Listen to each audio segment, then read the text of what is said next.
बात है कि हमारे एजुकेशन सिस्टम ने बहुत ज़्यादा पढ़ना है, एग्ज़ाम क्लियर करना है, सिलेबस कंप्लीट करना है, इस पे फोकस किया. I think building strong humans is more important than having building those big businessman or big itna. I think a person has to be mentally and internally strong in order to face challenges. अभी अगर कोई बच्चा इतना mentally prepare नहीं है कि वो एक एग्ज़ाम का स्ट्रेस ले पाए, तो आगे चल के उसके लाइफ में और भी मुश्किलें आएंगी. आई थिंक यहाँ रोल आता है टीचर्स का, यहाँ रोल आता है पेरेंट्स का, जो उनको वो थोड़ा कंफर्ट जोन दें कि दिस इज़ एग्ज़ाम, आप ट्राई करो, हो रहा है तो ठीक है, नहीं है तो you will always have another option. I think being a better human being is something which is more required. मेरी मम्मी हमेशा यही कहती थी कि यू आर ट्राइंग, आप मेहनत कर रहे हो, that is required. Second thing, you are not cheating on yourself, you not cheating on anybody else, and that is important. Nothing else matters.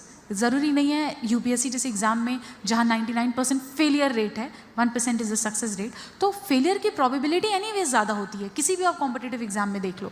तो आई थिंक उसके लिए बच्चों को मेंटली प्रिपेयर होना ज़रूरी है, because when you lose mentally तो फिर सच काइंड ऑफ स्टेप्स जिसकी आप बात कर रहे हो, बच्चे इतने हताश हो जाएं कि उस पॉइंट तक उनको जाना पड़ जाए, that's very very very painful, and I don't think anybody would like to go through that. तो वहाँ पे पेरेंट्स का थोड़ा सपोर्ट होना, फैमिली का सपोर्ट होना, टीचर्स का, जैसे पीयर ग्रुप का होना, that provide you that comfort, that understanding कि व्हाट इज़ कैरियर अबाउट, मतलब ये क्या है. बच्चों ने उसको लिंक कर लिया है टू सोसाइटल, जो उनके ऊपर मतलब सोसाइटल आपकी क्या इमेज हो रही है, आप किस इंस्टीट्यूट से पढ़ रहे हो, आप कहाँ जॉब कर रहे हो, all of that is become much of a propaganda than about your own life. तो दैट अबिलिटी और दैट फ्रीडम और द स्पेस टू चूज कि आपको कौन सा करियर चूज करना है. Maybe I am good at drawing, but because of the family pressure I need to go for some engineering or medical, and that can be the worst because you kill a personality that was there within you. You are trying to struggle somewhere जहाँ के लिए आप बिल्कुल भी suitable नहीं हो. You will always end up in a battle जहाँ पर अपने आप को, so that safe